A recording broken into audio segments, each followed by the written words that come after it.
జై శ్రీరామ్ అందరికీ నమస్కారం. వెల్కమ్ టు న్యూస్ అఖండ. నేను మీ కస్తూరి శ్రీధర్. చిన్న పామునైనా కూడా పెద్ద కర్రతో కొట్టమంటారు. అట్టాడిది మన శత్రు దేశాలు వాళ్ళు ఏం చేయాలా, ఏ విధంగా వాళ్ళను ఆర్థికంగా కానీ లేకపోతే రక్షణ రంగ పరంగా కానీ లేకపోతే దౌత్య పరంగా కానీ వాళ్ళను ఎట్లా ఇబ్బందులు లేక నెట్టాలా. మనం ఒకవైపు ఎదుగుతూనే వాళ్ళను తొక్కి నారదీయాలి. అయితే విషయం ఏంటంటే చైనా, పాకిస్తాన్ ఈ రెండు కూడా మన దేశానికి ఉమ్మడి శత్రువులు. అందుకే ఈ రెండు దేశాలు కూడా ఇప్పుడు భారత్ను ఎలా దెబ్బ కొట్టాలా, భారత్ను ఎలా నిర్వీర్యం చేయాలని చెప్పి ఆలోచన చేస్తూ ఉంటాయి. అసలు ఈ ప్రపంచ విపణిలో భారత్కు స్థానం లేకుండా చేయాలనేదే ఈ దేశాల అభిప్రాయం. అట్లాంటప్పుడు నేను చెప్పిన మాట కరెక్టా కదా? కాసేపు పాకిస్తాన్ తీసి పక్కన పెడితే చైనా విషయానికి వద్దాం.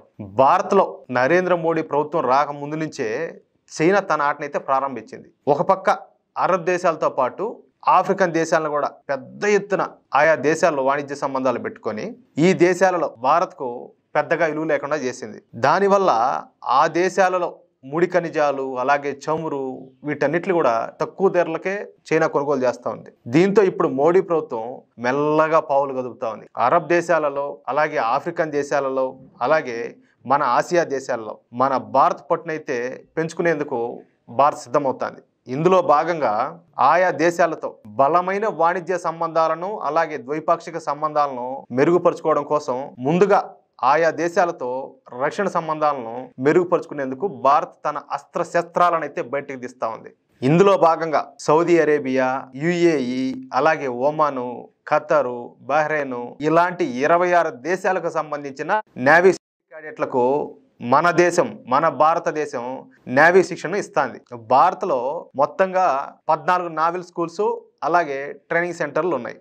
వాటన్నింటిలో వేల సంఖ్యలో విదేశీ నావల్ క్యాడెట్లకు ప్రస్తుతం మన భారత నేవీ మెరైన్ శిక్షణ ఇస్తూ ఉన్నారు.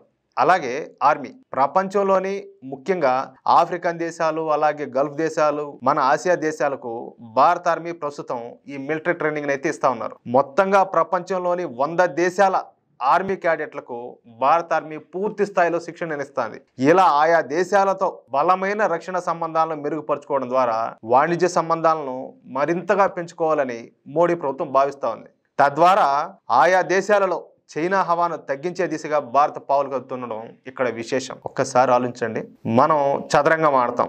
చదరంగం అంటే ఏదో ఒక పావుతో తీసుకెళ్ళి అట్లా కొట్టేయడం కాదు. ఎన్ని ఎత్తులు, ఎన్ని పై ఎత్తులు, ఎన్ని ఎత్తులకు పై ఎత్తులు ఎలా ఉండాలా. ఇందాక నేను చెప్పినట్టు చైనా కావచ్చు, లేదా అది పాకిస్తాన్ కావచ్చు, లేకపోతే అది ఇంకో దేశం కావచ్చు, ఏదైనా కూడా భారత వైపు కన్నెత్తి చూడాలంటే కారిపోవాలి.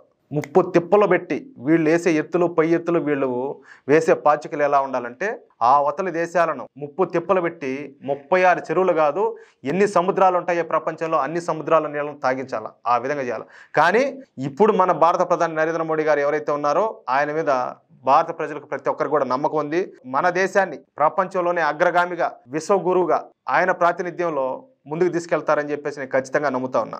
ఈ వీడియోపై మీ యొక్క అమూల్యమైన అభిప్రాయంలో ఖచ్చితంగా కామెంట్ రూపంలో తెలియజేయాలని చెప్పి కోరుకుంటూ, అలాగే ఈ వీడియో నచ్చితే లైక్ చేయడం, ఇటువంటి విలువైన సమాచారాన్ని వేలాది మందికి చేరేలా మీకు తెలిసినంత మందికి అలాగే మీకు తెలిసిన గ్రూపుల్లోనూ షేర్ చేయడంతో పాటు ఇంతవరకు మన ఛానల్ని ఎవరైనా సబ్స్క్రైబ్ చేసుకోకపోతే ప్రతి ఒక్కరు కూడా దయచేసి మన ఛానల్ సబ్స్క్రైబ్ చేసుకోవాలని చెప్పి మళ్ళీ కోరుతున్నాను.